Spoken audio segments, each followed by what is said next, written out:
It's about an unsolved murder of the Swedish Prime Minister, Olof Palme, since 33 years, that our most famous novelist, Stieg Larsson, does research on, and he comes to a theory before he died 10 years ago.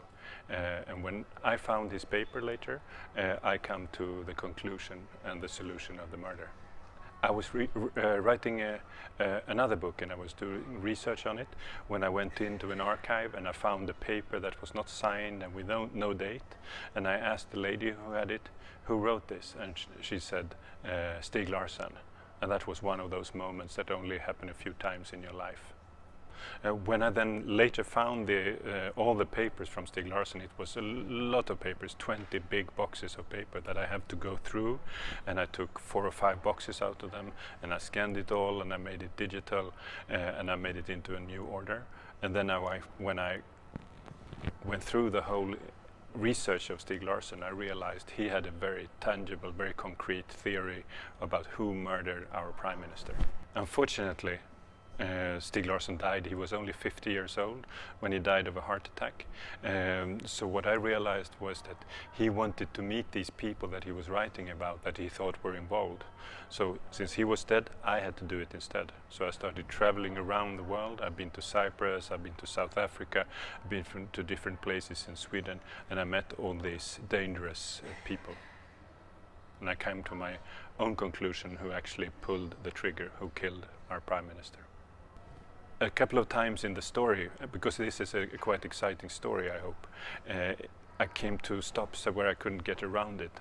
And the last time it was impossible to meet the person who I think killed Olof Palme. And I had to use a woman, and I found a Czech woman, and she helped me to infiltrate the murderer. She was wearing recording equipment and glasses that could film and everything, and met this person for 6 days in total. Every Swedish person who was alive at that point in time remembers what he did. I was working in a theater. I was running the lights for a theater show in the evening. We were just finishing the second performance, and I of course didn't know anything about what was happening. Later, the morning after, my father called me very early at 7 o'clock in the morning, and was very upset and told that Olof Palme had been shot. And I was in shock. The whole country was in shock. So it was the biggest shock I've ever felt in the Swedish society. Since it has never been solved, it's a wound that has never been healed. And I think it's quite important that people engage in it and find the killer, and that's what I have tried to do.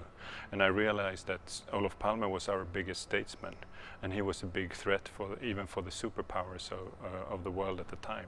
Remember that this was the end of the Cold War, and Olof Palme was extremely engaged in the fight between these superpowers. First you will read a story that is in the style of Stieg Larsson, so it's a suspense story. And then you will also you will understand who he was, because he was an incredible researcher. And then lastly, you will also find 35 pages that he wrote himself, because you have documents and letters that he wrote himself, and you will recognize the style he writes in. He was writing, a good writer when he was also writing documents. It's quite obvious that Michael Blomkvist is like Stieg Larsson was, and a little bit like he wanted to be. Maybe he has a little bit more women and is living out a little bit more than Stieg Larsson was. But Michael Blomkvist is Stieg Larsson. And there's most likely also someone that is Lisbeth Salander. I would say that anybody who wants to read an exciting book with real background, and it doesn't really matter if you're young or a little bit older, can read this book, because I've tried to write it so that you don't need to know very much about this topic before. If you like Stieg Larsson, you will like this book.